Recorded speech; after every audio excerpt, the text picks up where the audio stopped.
നമസ്കാരം, ഞാൻ ഷൈജു ആദപ്പള്ളി. ബിഷപ്പിൻ്റെ വിളി.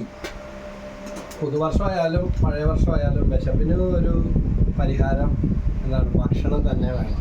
ഈ വിളിയില്ലാത്ത ഒരു ജീവി ഒരാളും ഈ ലോകത്തില്ല. അപ്പോൾ പുതുവർഷം 2025 Saint Mary's prayer ministry, Jaz Achayan kitchen, Ernakulam Janamaithri പോലീസും സംയുക്തമായിട്ട് നടത്തുന്ന തെരുവിലെ ഭക്ഷണ വിതരണ ശുശ്രൂഷ. നമ്മുടെ ജനമൈത്രി പോലീസ് ബിനോബാബും സിനീഷ് സാർ എറണാകുളം നോർത്ത്, അവരാണ് നമുക്ക് വേണ്ട എല്ലാ സപ്പോർട്ടും നോർത്ത് സ്റ്റേഷനിൽ നിന്ന് തന്നുകൊണ്ടിരിക്കുന്നത്. അപ്പോൾ ഇപ്പോൾ അവർ കോടതി ആവശ്യാർത്ഥം പോയിരിക്കുകയാണ്. എന്നാൽ അവരുടെ എല്ലാ സഹകരണങ്ങളും ഉണ്ട്. അവരുടെ നേതൃത്വത്തിലാണ് നമ്മൾ ചെയ്യുന്നത്. അഭ്യുദയകാംക്ഷികളുടെ സഹായത്തോടെയാണ് ഓരോ ശുശ്രൂഷയും മുന്നോട്ട് പോയിക്കൊണ്ടിരിക്കുന്നത്. ഒരു 10,50,000 60,000-ഓളം ആളുകൾക്ക് നമുക്കിതിനകം ഭക്ഷണം എത്തിക്കാനായിട്ട് സാധിച്ചു. ഇത് ദൈവത്തിൻ്റെ അനുഗ്രഹവും സുമനസ്സുകളുടെ ആ സന്മനസ്സാണ്.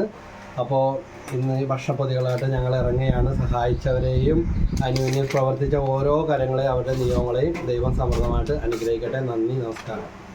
ഒരു മിനിറ്റ് കൊണ്ടുപോയാൽ